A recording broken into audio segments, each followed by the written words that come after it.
What's up guys, it's Zach here, and today I'm excited to show you something that I have worked very hard on for probably the last 3 years on and off. It's my orchestral template. The importance of an orchestral template if you write orchestral music can't be overstated. The amount of setup it takes just to get these instruments into your DAW, get them properly routed, get them sent to the proper reverbs, EQ'd the way you like them, have all the articulations ready to go. I mean, the amount of time is just mind-boggling. It takes so much time, and oftentimes you wind up doing the same thing over and over and over and over and over and over and over and over and over and over and over and over again. So because of that, it's very useful to have a template set up. Now, I don't use this template for everything that I do. However, when I'm doing kind of traditional orchestral stuff, I find this really handy. If you are not a techie, you're gonna find this video probably extremely boring. However, if you're a Logic user and are interested in composing orchestral music, I think you're gonna find this very useful. There's lots of tips and tricks that will come into here. Let's just jump right in. This is what it looks like, and when it's all collapsed, it probably doesn't look too monstrous, but you'll see as we get in, it's pretty insane. On the top, we've got the dialogue track and the temp track. Now, this is what I import typically when I get a project from a client. I find it helpful to have these kind of ready to go so I don't wind up losing all my routing.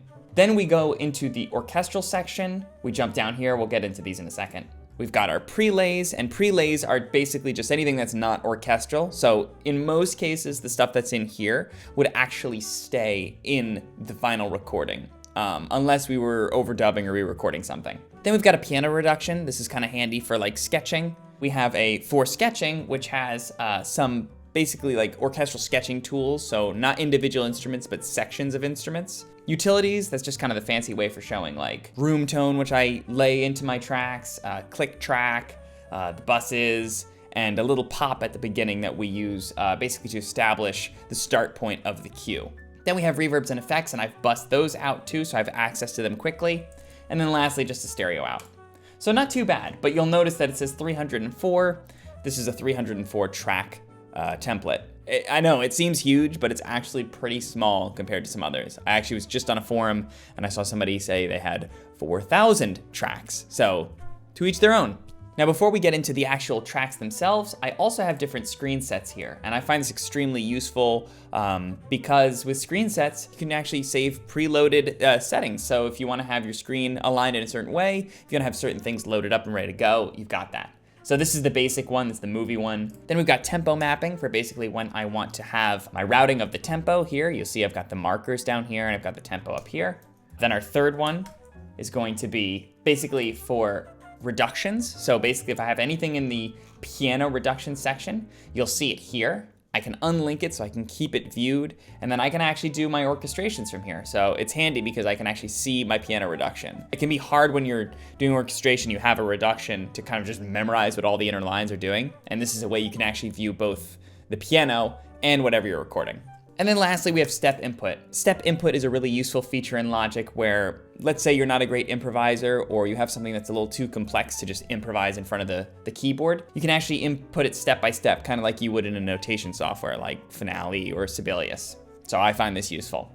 Lastly, one thing I'll note, and I'll go through other things as we do this, I also have Adapt Tempo turned on. This is a feature I began using recently. I find it incredible if you write music with a lot of kind of rubato sections because it really does adapt the tempo. It's crazy. I have no idea how they figured this out, but if you were playing a mock-up like a piano reduction, I'll give you an idea. So if I was playing something, you'll notice there's no tempo playing, but if I go,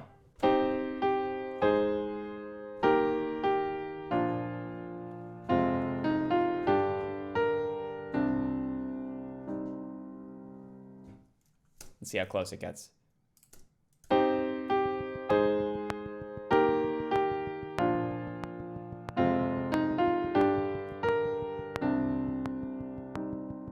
It's right on. Now I'd have to change this because I have this as 3/4 right now, but you get the idea. It actually locks the tempo, and that is a beautiful thing because you can capture your human performance at the same time that you can get your ideas out. It's really great.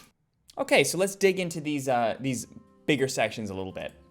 So orchestral stuff, we've got our winds here. We've got piccolos and flutes, oboes and English horns, clarinets and bass clarinets, bassoons, contrabassoons, and then we've got full winds for section stuff, and we've got the Hollywood winds for scales and rips. Most of this stuff is Spitfire. I really like Spitfire's winds, they sound great. In the brass section, I am a Cinesamples convert when it comes to brass. I think their stuff sounds incredible and it's very easy to play and the latency is really not too bad. So we've got all of our horns divided here, trumpets, and then the trombones, and then we've got full ensemble stuff. We also have a couple of old East-West libraries that I used to use down here because they've got a couple nice short patches as well as the muted horns, which I love. Next, in our percussion, I divided this one up a bit differently. Up here, we've kind of got our basic orchestral libraries. It's a variety of contact, some homemade ones that I've made, and East-West percussion. Then we've got Splash Sounds percussion. It was a library I found for relatively cheap that has some really good, like, epic percussion sounds. Then I've got my own little personal percussion here. And then we've got some Storm Drum 2, which has some just like hybrid sound design. Next, we've got the choir. The choir is Enceladus Choir by 8DO, which is really nice. It's got kind of like a Skyrim ambient vibe, which I love. Basically just choir sustains, and then legatos, and then some syllables.